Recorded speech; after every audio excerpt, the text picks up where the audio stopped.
Ano ba? Bitiwan niyo ako. Kailangan kong makita si Marco. Busit ka talagang babae ka. Humanda ka sa akin.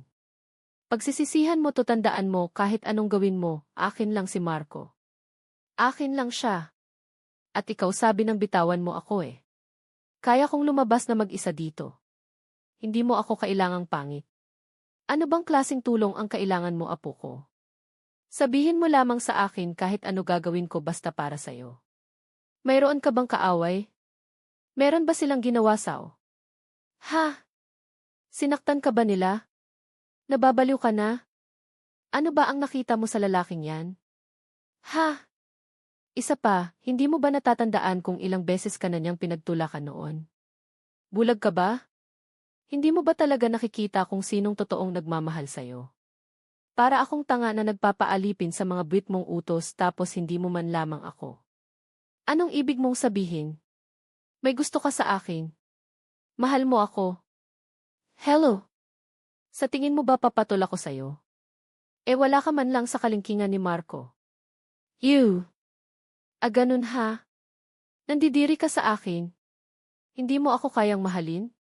Pwes kung hindi ka mapapasakin, wala ring makikinabang sa'yo. Akin ka lang, Liza. Akin ka lang. Taon 2021 si Kejor. Bandang 8 ng gabi pagkagaling sa opisina ay dumiretso na si Marco sa bahay ni Liza. Halo-halo ang kanyang nararamdaman.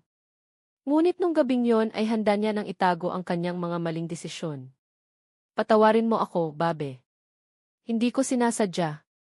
Susubukan kong itama ang lahat ng ito. Hindi ko kayang mawala ka sa buhay ko. Mahal na mahal kita. Naging magkasintahan sila sa loob ng 2 taon sa kolehiyo, hanggang sa isang araw ay bigla na lamang yon nakipaghiwalay sa kanya. Sa hindi malamang dahilan hindi na rin yon nagpakita at ang balita ay nagtrabaho na yon sa Maynila. Masyadong dinamdam ng binata ang kanilang paghihiwalay dahil mahal na mahal niya ang dalaga. Buti na lamang at nagkakilala sila ni Sofia. Tinulungan siya nitong bumangon muli at hanggang sa makagraduate sila sa kolehiyo, yun pa ang naging dahilan kung bakit nagkaroon siya agad ng trabaho. May sarili kasing firm ang magulang ni Sofia. Pareho silang binigyan ng posisyon. Si Sofia bilang planning engineer at si Marco naman para sa quality control at compliance. Mas lalong naging matibay ang pagkakaibigan ng dalawa hanggang sa nagkapalagayan na sila ng loob. Naging maayos naman ang kanilang relasyon, lalo na't mahal na mahal ni Sofia si Marco. Hanggang isang araw bigla na lamang bumalik si Liza na parang walang nangyari. Naguluhan si Marco, lalo na't amin niya sa sarili niya na lumipas na ang maraming taon. Pero may nararamdaman pa rin siya sa unang kasintahan. Dahil sa pangulit ni Liza, ipinagpatuloy nila ang kanilang relasyon. Habang nasa biyahe si Marco ay tawag naman ng tawag si Liza sa binata. Ilang araw na kasing hindi siya sinisipot nito. Pusit, bakit ba hindi niya sinasagot ang tawag ko? Ano bang problema niya? Nakakainis.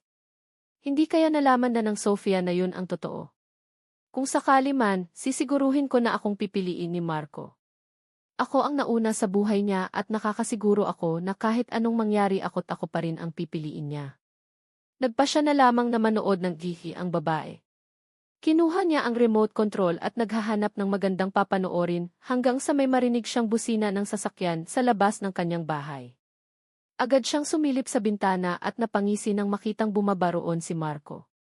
Sabi ko na nga ba, hindi niya talaga ako matitiis. Sinalubong niya ang binata ng mahigpit na yakap at mapusok na halik. Bahagya naman siyang itinulak ni Marco na animo mo hindi nagustuhan ang kanyang ginawa. Ano bang problema mo? Kayan ka na nga lang dumating tapos malamig ka pa sa napabayaang kape. Hi, Liza, pasensya ka na. Pumunta ako dito para makapag-usap tayo ng maayos para itama ang mga pagkakamali ko. Pagkakamali? Teka, sinasabi mo ba na isang pagkakamali ang relasyon natin? Ang ibig kong sabihin ay hindi ko na kayang itago at magsinungaling pa kay Sofia. Hindi dapat ako nakipagbalikan sa'yo. Itong relasyon natin na to, malito, maling napaka-unfair mo naman. Sa tingin mo ba papayag ako na maghiwalay ulit tayo? Marco, mahal kita. Tayong dalawa ang totoong nagmamahalan. Hindi ba nangako ka sa akin noon na ako lang ang babaeng mamahalin mo? Pero ikaw ang nangiwan. Nung iniwan mo ako noon, para na akong mamamatay sa sakit. Samantalang si Sofia, siya ang naging lakas ko. Siya nandun ng panahon na akala ko hindi ko na kaya. Siya ang dahilan kung ano man ang meron ako ngayon. Sorry Liza, pero kailangan na nating tapusin to no. Hindi ako papayag Marco, kapag hiniwalayan mo ako, sasabihin ko sa kanya ang lahat. Liza, nakikiusap ako. Tama na. Kung talagang mahal mo ako, palayain mo na lang ako. Sorry nung bumalik ka, naguluhan ako sa nararamdaman ko. Minahal kita noon pero mahal na mahal ko na siya ngayon. Hindi ko pala kayang mawala siya sa buhay ko. I'm sorry. At talagang nagawa mong sabihin sa akin yan ng harap-harapan. Yung totoo. Sinadya mo bang lahat ng ito? Gusto mo lang bang kumante? Gusto mo rin akong saktan dahil sa ginawa ko sa'yo noon? Yun ba? Iniwan kita noon pero pinagsisihan ko ng lahat ng yon. Kaya nga ako bumalik ba? Kaya nga kahit alam ko na hindi na ako nag-iisa dyan sa buhay mo, Tini ko. Tinitiis kong lahat kasi mahal kita, Marco. Hindi na lamang tumugon pa ang binata sa mga sinabi ng dalaga. Agad na yung tumalikod at nagmamadalang sumakay sa kanyang sasakyan. Patakbo naman siyang sinundan ni Liza habang humahagulhol. Marco, sandali. Marco, wag mong gawin sa akin to Marco, sisiguruhin ko na babalik ka sa akin. Pagsisisihan mo to, hinding-hindi kayo magiging masaya. Sisirain ko ang buhay nyo. Samantala, palakad-lakad naman si Sofia sa labas ng kanilang bahay. Hindi niya maintindihan kung bakit kinukutuban siya nung mga oras na yon. Malaki ang tiwala niya sa kanyang kasintahan, ngunit hindi niya malaman kung bakit may kakaiba siyang nararamdaman na tila ba sinasabi ng kanyang isip na may nangyayari na hindi tama. Nang mapansin ang bunsong kapatid ni Sofia na si Tony na hindi mapakali ang kanyang ate ay agad niyang nilapitan yon. Bulaga! Ano bang nangyayari sa'yo? Okay ka lang ba ate? Hindi ka ba nahihilo sa kababalik-balik mo dyan? Hay ikaw talaga? Okay lang ako. Sus! Kilala kita ate, kabisado ko na yung buntong hininga mo. Say nag-away ba kayo ni Kuya Marco? Hindi naman. Hindi naman kami nag-aaway pero hindi rin kami gaanong nag-uusap ng maayos nitong nakaraan. Ewan ko ba parang naninibago ako kapag kasama ko siya. Parang may nagbago sa kanya. Para bang ang bigat. Parang may hindi siya sinasabi sa akin. Bakit hindi mo siya tanungin para hindi ka nag-o-overthink dyan? Hindi ko kasi alam kung paano ko sasabihin Lalo na't wala naman akong sapat na dahilan. Baka napapraning lang ako. Baka nami-miss ko lang siya. Ano kasi nung nakaraan parang nakita ko sa labas ng building natin si Liza, yung ex-girlfriend niya. Hindi ko alam kung kamukha lang o siya talaga yun. Sus, natatakot ka na bumalik yung ex niya. Wala ka bang tiwala sa ganda mo? Sobrang tanga naman ni kuya kung ipagpapalit ka pa niya sa iba. Maganda na, matalino pa, masipag at mabait. Alam ko naman yon. Kaya lang alam mo bang mahal na mahal niya yon? Nung magkakilala kami, halos gabi-gabi niyang iniiyakan yon. Paano kung hay ate, magtiwala ka lang kay kuya? Mahal na mahal ka kaya nun. At kung sakali man na magloko siya, naku humanda siya sa amin ni Daddy. Upakan namin siya. Parang ganito. Sira. Halika na nga. Pumasok na tayo. Maaga pang pasok ko bukas Pagpasok ni Sofia sa kanyang kwarto ay agad siyang humarap sa salamin at ninisyan ang sarili. Kinuha niya ang panlinis ng kanyang mukha at bulak at dahan-dahang kinuskos ang kanyang pisngi. Ilang sandali lamang ay biglang tumunog ang kanyang cellphone. Napangiti siya agad na sinagot ang tawag ni Marco. Babe, kumusta ka na? Nagising ba kita? Matulog pa lang ako. Babe, teka. Nasa labas ka pa? Nagda-drive ka? Saan ka galing? May binili lang ako saglit sa labas. Pauwi na ako, babe. Namiss lang kita kaya tinawagan kita. Ikaw talaga. Miss na rin kita, babe. Mag-iingat ka ha. Siya nga pala, babe. Dinner tayo bukas. Dinner date? Anong meron? Wala naman. Gusto ko lang bumawi sa'yo. Medyo na busy kasi ako lately Okay, sabi mo I love you. I love you so much, babe. Matapos ibaba ang cellphone, maluwag namang nakahinga si Sofia at nabawasan ang kanyang pag-aalala. Hay, masyado lang ako nag-iisip ng kung ano-ano.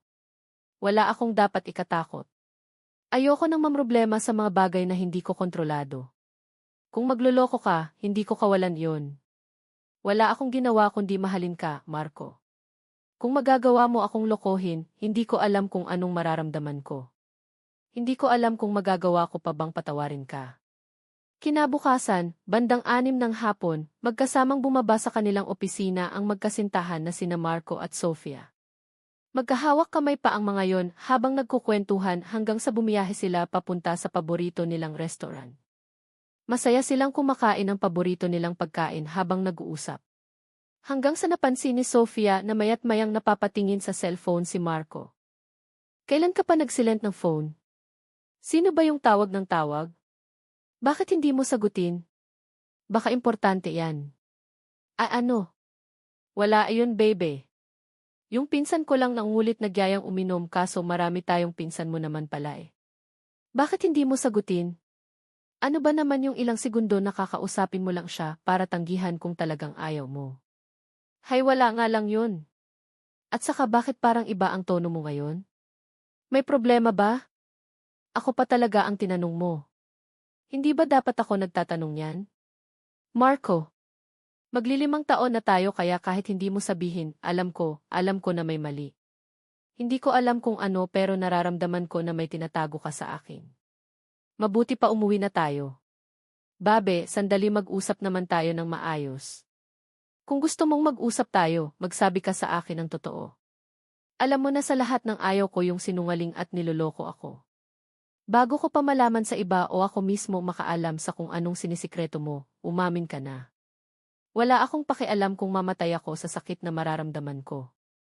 Huwag mo lamang akong gawing tanga. Sumakay muna ang dalawa sa sasakyan. Pagkatapos ay iniabot ni Marco ang cellphone niya kay Sofia. Isa-isa nung nabasa ang mga message ni Liza sa kanyang nobyo habang tumutulo ang luha nito. Paano mo nagawa sa akin to, ha? Pinagsabay mo kami ng ex mo. Bakit? Mahal mo pa ba siya? Hanggang ngayon ba may nararamdaman ka pa rin para sa kanya? Patawarin mo ako, babe. Naging marupok ako. Naguluhan ako nung bumalik siya.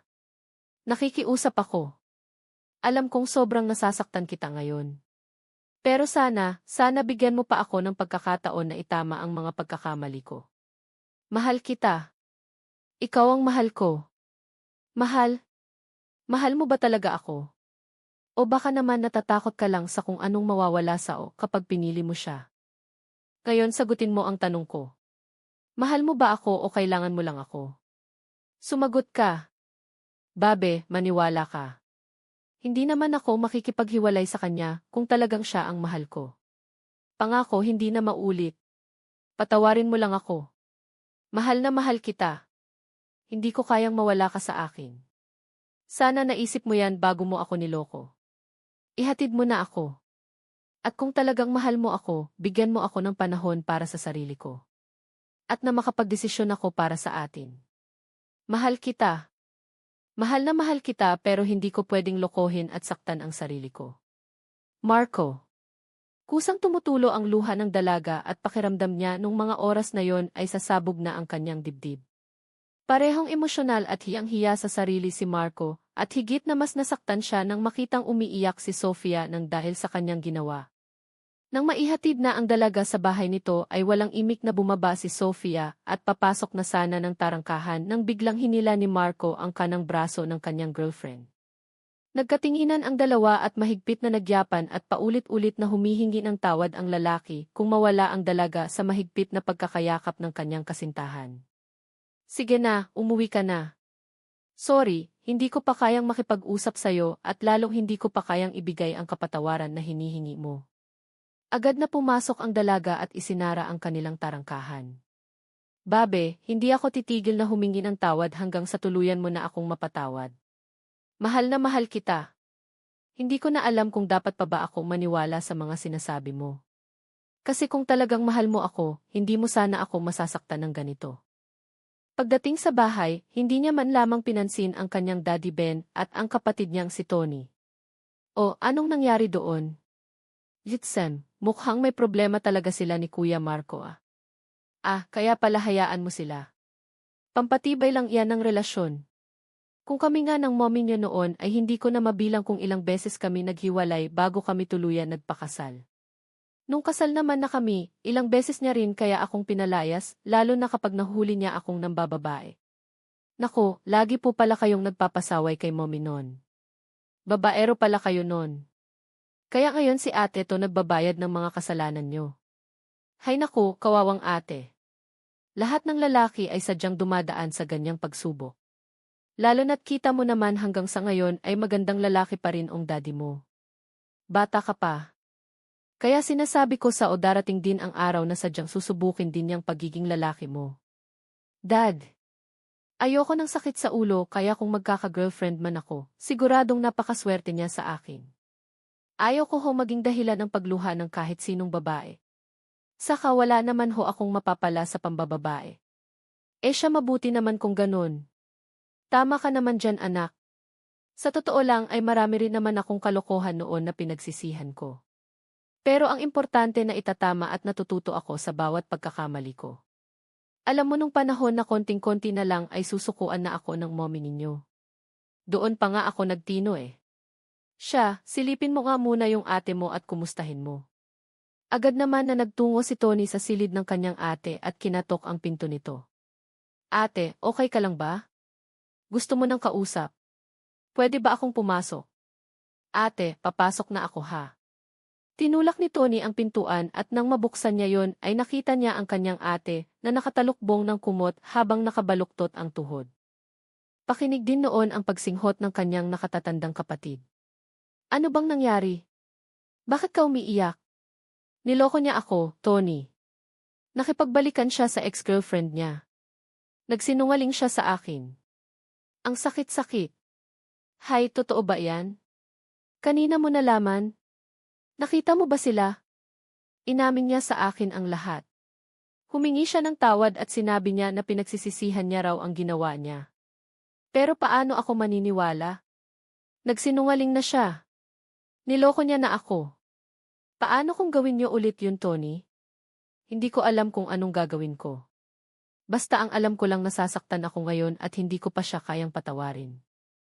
Hay sige lang ate. Iiyak mo lang yan hanggang sa maubos yung sama ng loob mo. Hayaan mo't kakausapin ko siya. Lalaki sa lalaki. Ba hindi ko palalampasin to, Tony, wag na. Baka lalo lang gumulo ang sitwasyon. Relasyon namin to, kaya kami ang mag-aayos kung anumang problemang meron kami. Pwede ba yakapin mo na lang si ate hanggang sa makatulog ako? At saka ikha mo naman ako ng marami pang tissue. At sa tingin ko kulang ong isa bago mawala ong sakit na nararamdaman ko eh. Sandali lang ha. Babalikan kita. Kukuha lang ako ng tubig at tissue sa baba. Basta nandito lang ako para sa'yo ate ha.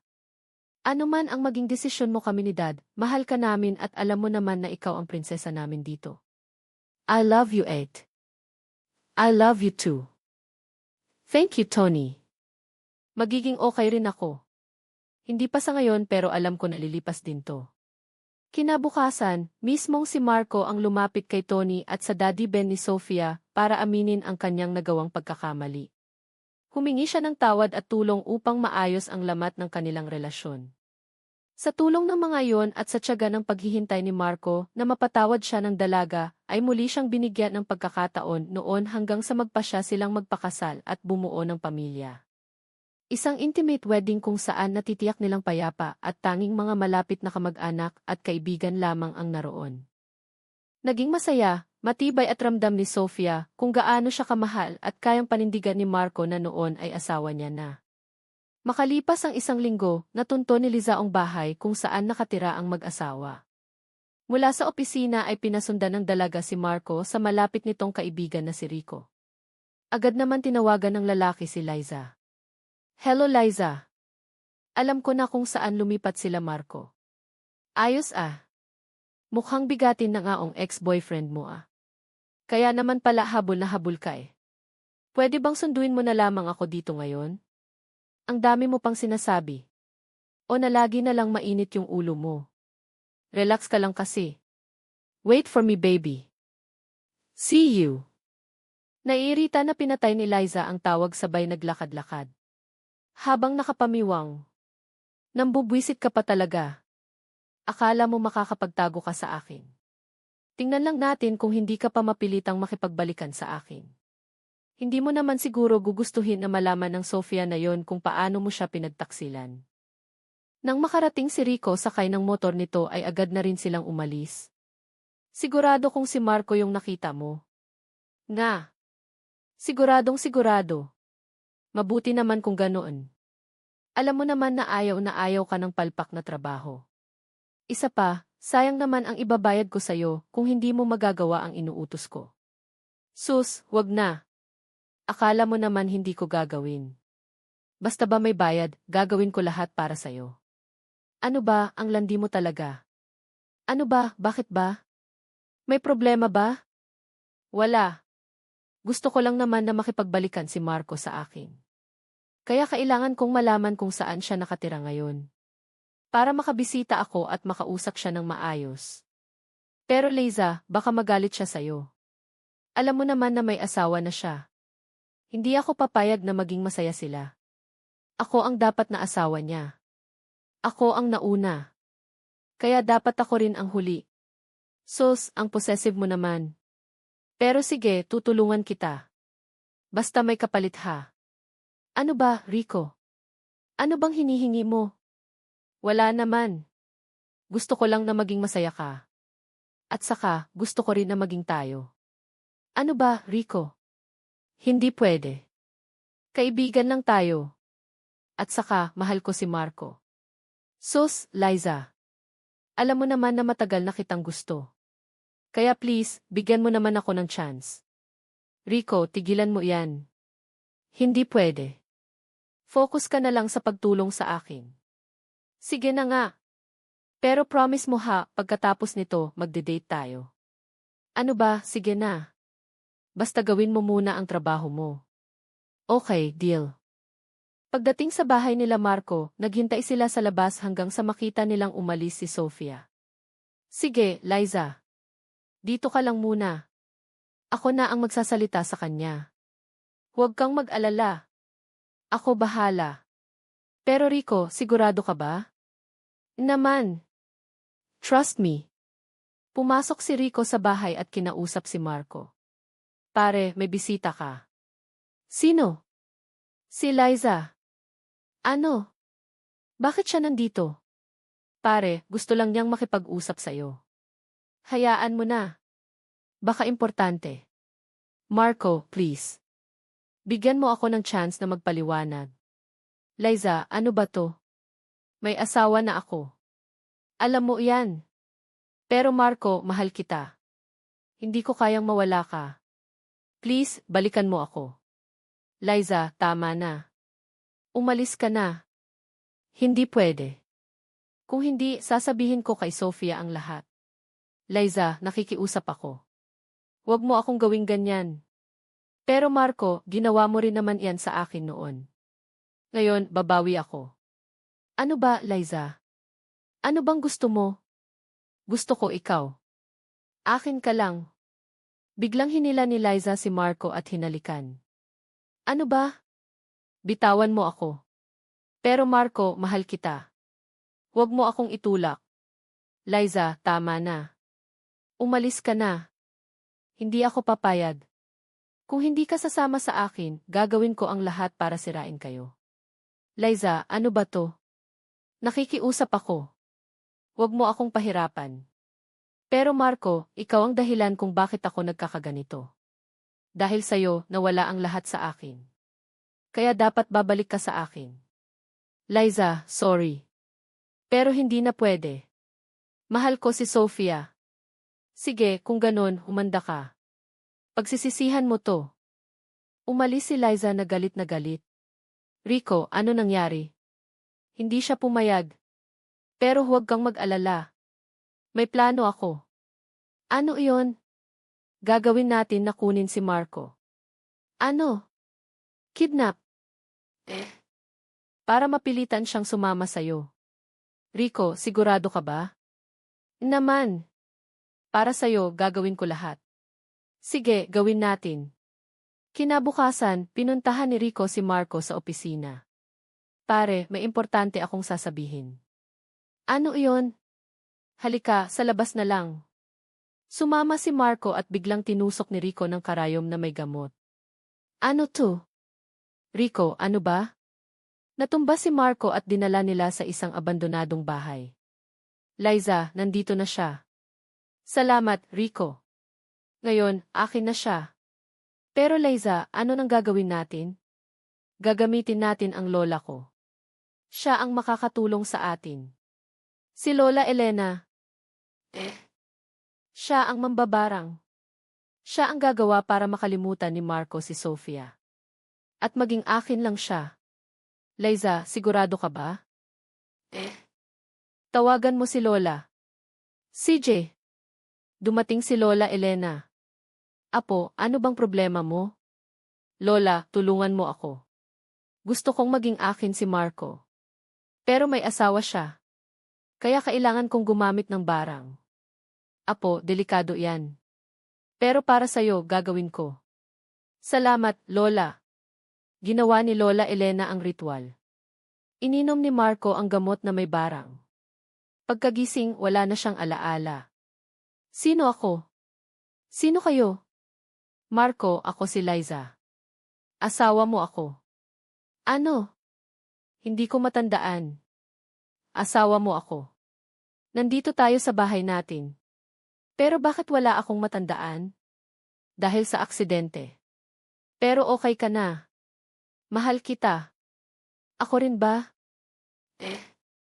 Mahal mo ako. Sige, maniniwala ako sa'yo. Masaya sila Liza at Marco sa abandonadong bahay. Pero si Sofia nag-aalala. Nasaan si Marco? Bakit nawawala siya? Tinawag niya ang pulis. Hinahanap namin siya. Samantala, si Rico gusto niyang maging kay Liza. Liza, mahal kita. Huwag mo akong gamitin. Pero Rico, kaibigan lang tayo. Galit si Rico. Kung hindi ka mapapasakin, wala ring iba. Ginahasa niya si Liza. Hayop ka, Rico. Umalis siya at kinuha ang pera ni Liza. Si Liza, galit at nasaktan. Lola, tulungan mo ako. Gumanti tayo kay Sofia. Ginawa ni Lola Elena ang barang kay Sofia. Sumakit ang tiyan niya, nagsuka ng insekto. Ano to? May sakit ako. Tinawag ang albularyo. Binarang ka. Ng ex ni Marco. Ano? Paano? Dahil sa selos. Ginamot ng albularyo pero malakas ang barang. Si Marco nagsimulang mag-alala. Sino ba talaga ako? May alaala akong bumabalik. Si Sofia. Sino iyon? Wala ka ng ibang mahal kundi ako. Pero Liza, parang may kulang. Umalis si Marco at naghanap ng bahay niya. Nakita niya ang alaala. Bumalik lahat. Si Liza ang may gawa. Umuwi siya kay Sofia. Nandito na ako. Ano nangyari? Binarang ako ni Liza. Pero gumaling na. Si Liza, nagliwanag ang mukha niya dahil sa barang na bumalik sa kanya. Kulubot at sunog ang mukha. Umalis si Lola Elena sa mundo sa pamamagitan ng apoy. Si Liza, nawala sa sarili, nagpagalagala. Pagkatapos ng taon, nagbago siya. Nagpakasal kay Rico. Hindi kay Alfred, na tumulong sa kanya sa mental hospital. Nagkaanak sila. Nakita niya si Sofia at anak ni Marco. Napatawad na. Masaya na ang lahat.